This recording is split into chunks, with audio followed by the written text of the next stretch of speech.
Iran ने एक बार फिर से ट्रंप को जान से मारने की धमकी दी। ट्रंप ने कहा था कि अब तेल रोकने वाले ईरान पर 20 गुना ज्यादा तेज हमले करेंगे। इस पर ईरान के बड़े नेता ने कहा कि आप ईरान को खत्म नहीं कर सकते। ट्रंप ने कहा था कि अब तेल रोकने वाले ईरान पर 20 गुना ज्यादा तेज हमले करेंगे। इस पर ईरान के बड़े नेता ने कहा कि आप ईरान को कभी खत्म नहीं कर पाएंगे। आपसे पहले भी कई ताकतवर देश इसकी नाकाम कोशिश कर चुके हैं। कहीं आपका भी हाल उन्हीं जैसा ना हो जाए। ईरान को गायब करने की मंशा में काफी आप भी खुद ही खत्म ना हो जाएं। आज की रात ईरान पर कयामत बनकर के बरसेगी। अमेरिकी रक्षा विभाग पेंटागन ने कहा कि आज ईरान पर फिर से बहुत जोरदार अटैक होगा। मुस्तफा खामेनेई के लिए अच्छा होगा कि वो ट्रंप की बात मान लें। 47 साल से ईरान ने हमारे लोगों को मारा है और ये लोग अस्पताल और स्कूल से मिसाइल दागते हैं। हम इन्हें किसी भी हाल में नहीं बख्शेंगे। क्या ट्रंप इजरायल को ईरान से भिड़वा करके जंग से साइलाइट एग्जिट कर लेंगे? सूत्रों का दावा यह है कि ट्रंप को उनके जो एडवाइजर्स हैं ईरान जंग से बाहर निकलने की सलाह दे रहे हैं, क्योंकि इससे तेल का संकट बढ़ रहा है। अमेरिकी लोगों में गुस्सा है। ट्रंप की पार्टी को सियासी नुकसान झेलना पड़ रहा है। इसीलिए ट्रंप ने करीबी चाहते हैं कि वो इस जंग को जीत की तरफ प्रोजेक्ट करें और इसे सेफली एग्जिट हो जाए। खाड़ी की जंग ने दुनिया भर में तेल संकट पैदा कर दिया और इसे लेकर के दुनिया की सबसे बड़ी तेल कंपनी अरामको ने बड़ा बयान दिया। अरामको का कहना यह है कि अगर युद्ध ऐसे ही जारी रहा तो इससे कई देश तेल के लिए तरस जाएंगे। स्ट्रेट ऑफ हॉर्मुज के बंद रहने से बड़ा तेल संकट आ सकता है। सरकार ने एक बार फिर से आश्वस्त कर दिया है कि देश में तेल की कमी नहीं होगी। केंद्रीय मंत्री हरदीप पुरी ने यह साफ कर दिया है कि देश में ऊर्जा की आपूर्ति जारी रहेगी। हरदीप पुरी ने कहा कि घरेलू उपभोक्ताओं को सीएनजी पीएनजी की 10% सप्लाई होती रहेगी, लेकिन कमर्शियल इंडस्ट्री को गैस में कुछ कटौती हो सकती है। उनकी सप्लाई 20 से 30 काटी जा सकती है, लेकिन इंडस्ट्री को भी 70-80% आपूर्ति होगी। कमर्शियल गैस की किल्लत को लेकर के सरकार का प्लान तैयार हो चुका है। सरकारी सूत्र ये बता रहे हैं कि समस्या से निपटने के लिए 3 मेंबर्स वाली कमेटी का गठन किया गया, जो कि होटल एसोसिएशन से बात करेगी। एलपीजी की दिक्कतों के हिसाब से प्रोडक्शन बढ़ाया जाएगा। भारत में अभी किसी भी तरह की स्टॉक संबंधी दिक्कत नहीं है। आने वाले समय में के लिए भी तैयारी पूरी है। रिफाइंड तेल के एक्सपोर्ट पर भी रोक नहीं लगाई गई है।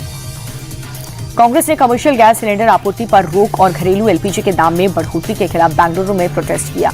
यूथ कांग्रेस कार्यकर्ताओं ने सरकार के खिलाफ नारेबाजी करके विरोध जताया। यूथ कांग्रेस के कार्यकर्ताओं ने पोस्टर लहराए। कई कार्यकर्ता सड़क पर ईंट की मदद से चूल्हा जलाते दिखे। प्रोटेस्ट की वजह से सड़क पर ट्रैफिक भी प्रभावित रहा। देश में कई जगहों से कमर्शियल गैस की किल्लत की खबरें सामने आई हैं। इस पर रेस्टोरेंट एसोसिएशन ने अपने मेंबर्स को खत लिखा। सभी होटल से गैस की खपत को कम करने की अपील की गई। खाने के वो आइटम्स इग्नोर करने के लिए कहा गया है जिन्हें बनाने में ज्यादा टाइम लगता है। फॉर एग्जाम्पल, कढ़ी जैसे बनाने के लिए गैस का ज्यादा उपयोग होता है। अब होटल्स में ऐसी चीजें ना के बराबर दिखेंगी। एसोसिएशन ने सभी से पैनिक न करने की भी अपील की है। वेस्ट एशिया के संकट पर भारत की पैनी नजर है। विदेश मंत्री एस जयशंकर ने जर्मनी और साउथ कोरिया के विदेश मंत्रियों के साथ बातचीत की है। विदेश मंत्री ने दोनों नेताओं से फोन पर बात की और मिडल ईस्ट संकट पर चर्चा हुई। जयशंकर ने ऊर्जा संबंधित समस्याओं पर भी बात की है। मोदी कैबिनेट की बैठक में 6 बड़े फैसलों को मंजूरी मिल चुकी है। जल जीवन मिशन 2.0 पर सरकार ने मुहर लगा दी है। जल जीवन मिशन को दिसंबर 2028 तक बढ़ाने का फैसला किया गया और इसके तहत 12.6 करोड़ ग्रामीण घरों नल कनेक्शन देने का लक्ष्य रखा गया। चुनाव से पहले तमिलनाडु को भी एक बड़ा तोहफा मिला है। मदुरई एयरपोर्ट को इंटरनेशनल बनाने का फैसला लिया गया। मदुरई से अब दुबई, अबू धाबी के लिए उड़ानें शुरू हो जाएंगी। मिडिल ईस्ट में चल रही जंग पर प्रधानमंत्री मोदी की पूरी नजर है। प्रधानमंत्री की पूरी कोशिश ये है कि इस जंग से भारत प्रभावित न हो। कैबिनेट मीटिंग में प्रधानमंत्री ने मंत्रियों को इस बात का निर्देश दिया जंग का असर देश के आम आदमी पर न पड़े। इसके लिए प्रधानमंत्री ने सरकार के सभी मंत्रालयों से मिलकर के काम करने के लिए कहा। प्रधानमंत्री ने कहा कि हमें हर संभावित चुनौतियों से निपटने के लिए पहले से ही तैयारी रखनी चाहिए।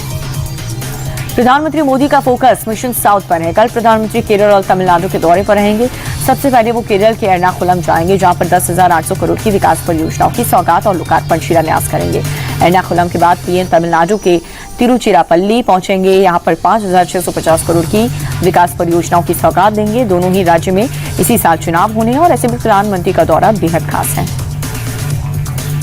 लोकसभा में राहुल गांधी की चर्चा हो रही है, लेकिन राहुल गांधी आज कांग्रेस के राज्यसभा सांसद इमरान प्रतापगढ़ी के इफ्तार पार्टी में शामिल हुए। इमरान प्रतापगढ़ी की इफ्तार पार्टी में राहुल गांधी समेत कांग्रेस अध्यक्ष मल्लिकार्जुन खड़गे, सलमान खुर्शीद, पी चिदम्बरम, सचिन पायलट समेत कांग्रेस के कई दिग्गज नेता शामिल हुए। पश्चिम बंगाल चुनाव से पहले एसआईआर पर सियासत गर्मा गई है और इस बीच ममता बनर्जी ने 5 दिन से जारी अपने धरने को खत्म कर दिया। सुप्रीम कोर्ट के ट्रिब्यूनल के गठन के फैसले पर ममता सहमत नजर आई। बता दें कि बीते शुक्रवार से ही ममता बनर्जी धरने पर थी। एसआईआर में गड़बड़ी के आरोपों को लेकर के बंगाल की सीएम हमलावर हैं। बंगाल जीतने के लिए बीजेपी की तैयारी जारी है। कल बंगाल में बीजेपी कोर ग्रुप की बैठक होगी। इसमें बीजेपी चीफ नितिन नवीन और गृह मंत्री अमित शाह शामिल होंगे। दोपहर 3 बजे से ये बैठक शुरू होगी, जिसमें आने वाले चुनाव में बूथ को मजबूत करने पर चर्चा होगी। पार्टी कार्यकर्ताओं को जीत का मंत्र भी दिया जाएगा। जम्मू कश्मीर के नौशेरा में एलओसी के पास एक पाकिस्तानी आतंकवादी मारा गया। सुरक्षा बलों ने खुफिया जानकारी के आधार पर घुसपैठ की कोशिश को नाकाम किया। 2 आतंकवादियों का पता लगाने पर पूरे इलाके की घेराबंदी कर दी गई। मुठभेड़ में एक आतंकी मारा गया, दूसरा फरार आतंकी की तलाश में जगह जगह छापेमारी चल रही है। एयरलाइंस कंपनी इंडिगो के सीईओ पीटर एल्बर्स ने अपने पद से इस्तीफा दे दिया है। कंपनी ने तुरंत प्रभाव से उन्हें रिलीव कर दिया है। उनकी जगह कंपनी के एमडी राहुल भाटिया फिलहाल मैनेजमेंट को संभालेंगे। पिछले साल यात्रियों को हुई परेशानी के बाद कई बार डीजीसीए ने इंडिगो के सीईओ को तलब किया था। उन पर इस्तीफे को लेकर के लंबे समय से दबाव था। पंजाब के मुख्यमंत्री भगवंत मान जालंधर के दौरे पर हैं, जहां पर उन्होंने आदमपुर में स्कूल ऑफ एमिनेंस का दौरा किया। स्टूडेंट्स के एग्जीबिशन का भी निरीक्षण किया। 16 पावर स्पेस संबंधित प्रदर्शनी लगाई गई, जिसे देख करके सीएम ने छात्रों को मोटिवेट भी किया। स्टूडेंट से संवाद के दौरान सीएम मान ने मॉडर्न दौर में शिक्षा की जरूरत पर जोर दिया और कहा कि शिक्षा ही गरीबी और सामाजिक असमानताओं को खत्म करने का प्रभावी साधन है। मौलाना सलीम की एक और भड़काऊ तकरीर सामने आई है, जिसमें उसने मुसलमानों से यूपी में धरना प्रदर्शन करने की अपील की है। मौलाना कह रहा है कि अगर लोग सड़क पर होंगे तो यूपी की अर्थव्यवस्था गिर जाएगी और विदेशी निवेश नहीं आएगा। कुल मिलाकर के मौलाना ने यूपी के मुसलमान से विकास रोकने के लिए प्रदर्शन करने की अपील की है।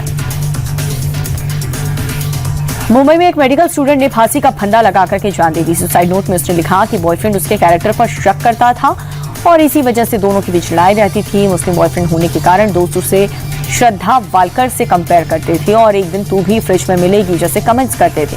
इन सबसे तंग आकर के इस लड़की ने सुसाइड कर लिया। पुलिस इस पूरे मामले की तफ्तीश में जुटी है। तेलंगाना के मेडचल में रफ्तार का कहर देखने को मिला है। जवाहर नहर इलाके में एक तेज रफ्तार कार पेड़ से टकरा गई। पास में खड़े 2 युवक भी इसकी चपेट में आ गए। हादसे में दोनों लोग घायल हो गए, जिनमें एक की हालत गंभीर है। दोनों युवक सफाई कर्मी बताए जा रहे हैं और फिलहाल पुलिस सीसीटीवी के आधार पर मामले की जांच कर रही है। महाराष्ट्र के बीड़ में बीच सड़क पर अजीब हादसा हो गया। यहाँ पर एक ऑटो रिक्शा का टायर अचानक से फट गया, जिसके बाद रिक्शा डिसबैलेंस हो गई। इस रिक्शा ने सड़क पर 2 से 3 गाड़ियों को टक्कर मार दी, जिसमें कुछ लोग घायल हो गए। फिलहाल पुलिस सीसीटीवी के आधार पर मामले की जांच कर रही है। शेयर बाजार तेजी के साथ बंद हुआ। सेंसेक्स 640 अंक चढ़कर के 78,205 के स्तर पर बंद हुआ। निफ्टी में भी करीब 233 अंकों की तेजी दर्ज की गई, जिसके बाद निफ्टी 24,262 पर बंद हुआ। बाजार में बैंकिंग, ऑटो और एफएमसीजी के शेयर्स में सबसे ज्यादा बढ़त दर्ज की गई है। भारतीय बाजार के साथ एशियाई बाजार में भी तेजी रही। शेयर मार्केट पर मिडिल ईस्ट में चल रहे युद्ध के कारण उतार चढ़ाव जारी है। अमेरिकी डॉलर के मुकाबले रुपया अपने निचले स्तर पर थोड़ा सा उभरा है। डॉलर के मुकाबले रुपए में आज 36 पैसे की बढ़त रही, जिसके बाद एक अमेरिकी डॉलर की कीमत 91 रुपए 85 पैसे हो गई। इंटरनेशनल मार्केट में कच्चे तेल की कीमत में आई गिरावट के कारण रुपया मजबूत हुआ। विदेशी मुद्रा व्यापारियों का कहना यह है कि इसमें घरेलू शेयर बाजार में उछाल का भी असर रहा है।